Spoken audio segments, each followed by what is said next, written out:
Salut tout le monde. Voilà une réflexion que je me suis faite en me souvenant plusieurs débats un peu stériles que je peux lire sur Facebook à propos de sujets de société où les gens croient avoir gagné un débat quand ils disent oui de toute façon ton truc c'est contre nature, c'est moi qui ai raison, ferme ta gueule. Alors contre nature, qu'est-ce que ça va vouloir dire en fait? D'abord essayons de définir clairement qu'est-ce que c'est contre nature. Moi je vais faire ça sans dictionnaire, je vais faire juste avec mes pauvres connaissances de ce que c'est la nature. Donc la nature c'est quoi? C'est le règne animal, le règne végétal, c'est tout le monde qui nous entoure et qu'on essaie de comprendre depuis des millénaires et qui nous a forgé en tant qu'être humain, d'accord? Donc en fait, quand on va parler de choses qui sont contre nature, ça va être des choses qui ne se sont jamais produites dans la nature, qui sont juste des œuvres de Satan, hein, pour ainsi dire. Ça veut dire horrible, ça veut dire à l'encontre des morales, ça représente quelque chose de mauvais en soi.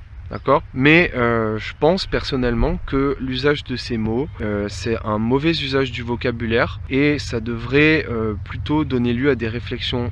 Hein, d'accord? Ce qui se conçoit s'énonce clairement. Il ne faut pas aller prononcer des mots donc tu connais même plus le sens juste pour gagner une argumentation. Ça n'a aucun sens. Me voilà avec cette réflexion maintenant sur ce qu'est les choses contre nature et pourquoi ce mot ne devrait pas être utilisé. Il y a deux raisons. La première raison, c'est que dans la nature, il y a des choses qui se produisent qui sont beaucoup plus horribles que ce qu'on peut imaginer. Mais comme nous ne sommes pas les animaux qui les vivons, on ne le sait pas. Mais pourtant, ça existe. D'accord ?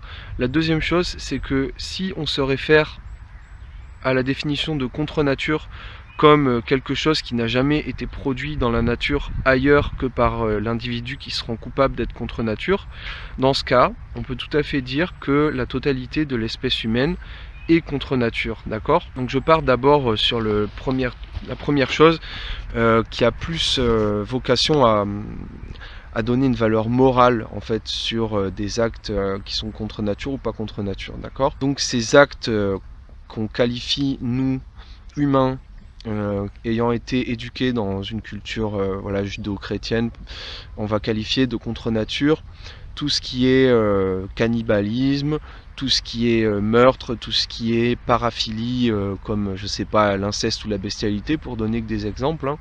Donc c'est vrai que ce sont des sujets très choquants, ce sont des sujets qui sont punis par la loi, parce que nous avons une espèce, l'espèce de l'être humain, qui a été capable de s'organiser en civilisation et d'imposer certaines règles pour que les communautés puissent vivre ensemble sans faire de la merde, d'accord? Mais pourtant, ces comportements-là, pour moi, ne sont pas assimilables à quelque chose de contre-nature. Juste parce que dans la nature, ces comportements sont observables, d'accord? Il y a certaines espèces, sous certaines conditions, certains stress, qui vont tout à fait se rendre coupables de cannibalisme ou de bestialité. La bestialité étant le fait d'avoir des rapports avec un animal d'une autre espèce. Tout simplement, ça peut être dans un processus d'évolution, ça peut être dans un processus de survie de l'espèce, d'accord? Mais ce sont des comportements qui ont tout à fait été observés dans la nature, ok? Maintenant, je passe à mon deuxième truc, qui est que, en fait, dans une définition du mot contre-nature, où la personne se rendant coupable d'être contre nature est la première de toute la création à le faire, on peut dire que l'espèce humaine tout entière est contre nature. Très simplement parce que l'être humain s'est rendu coupable de l'invention de l'écriture, de l'invention de l'imprimerie, de l'invention des comptes en banque, de la comptabilité et de l'argent en général, et l'être humain s'est rendu coupable vis-à-vis de la nature de l'invention de la production industrielle, d'accord? Si on regarde les autres mammifères autour de nous, hein, on peut par exemple partir sur les singes, vu que ce sont eux qui sont les plus proches, on voit que malgré qu'il y ait quelques outils rudimentaires pour avoir de la nourriture, malgré qu'il y ait de la communication verbale et de la transmission d'informations via l'éducation, on peut quand même dire que aucune espèce animale n'a été capable, comme l'être humain, de produire de l'information qui saute plusieurs générations, ce qu'on appelle grossièrement les livres. Grâce aux livres, tu peux avoir accès à des pensées qui ont été faites il y a 2000 ans, un auteur, ça reste éternel, pourtant qu'on ait le livre qui soit resté dans l'histoire et qu'on soit capable de l'imprimer, c'est éternel. Et pareil pour les comptes en banque et l'argent.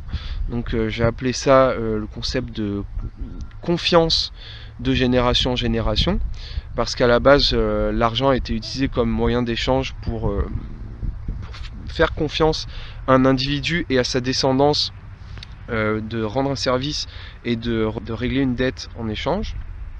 D'accord ? Donc ça, c'est pas observable chez les autres animaux de la création. Là, de nos jours, les êtres humains, à tort ou à raison, on a des Rothschild qui sont complètement pétés d'oseille parce qu'ils ont accumulé de l'argent de génération en génération. Et ça n'existe pas chez les animaux. Et de la même façon, les animaux ont une manière très très rudimentaire de stocker de la nourriture, alors que nous, les êtres humains, maintenant, tu vois, on a les frigos, on a les intermarchés, on pourrait être capable d'avoir de la nourriture stockée pendant des semaines, des mois. Il y a même des conserves qui sont dures sur les années. Il n'y a qu'à voir les stocks énormes que se font les mecs qui se préparent à l'apocalypse et compagnie. Pareil, à tort ou à raison. Donc voilà, tout ça pour dire, quand tu utilises le mot contre nature, tu te rends coupable de stupidité, parce que cette expression de contre nature n'a pas lieu d'être. Tout est possible dans la nature, d'une part, et d'autre part, ce qui n'a pas été possible dans la nature et qui a été rendu possible par l'homme grâce à l'intelligence, est aussi contre nature en rentrant dans ces définitions-là. Donc si tu as besoin de qualifier quelque chose de contre nature, tu peux toujours dire à la place que ça va à l'encontre de la morale chrétienne. Donc par exemple la gestation pour autrui, par exemple le cannibalisme et tout ça. Oui, là on peut se dire que ça va à l'encontre de la morale chrétienne, ça va à l'encontre d'un vivre ensemble humain. C'est des choses qui sont d'un autre temps, parce que nous ne sommes plus des espèces soumises à des stress extrêmes, nous forçant à des actions extrêmes. C'est stupide de dire contre nature, vraiment. Donc réfléchissez-y, mettez-moi vos commentaires, vos pouces rouges si vous voulez, et prenez soin de vous. Salut!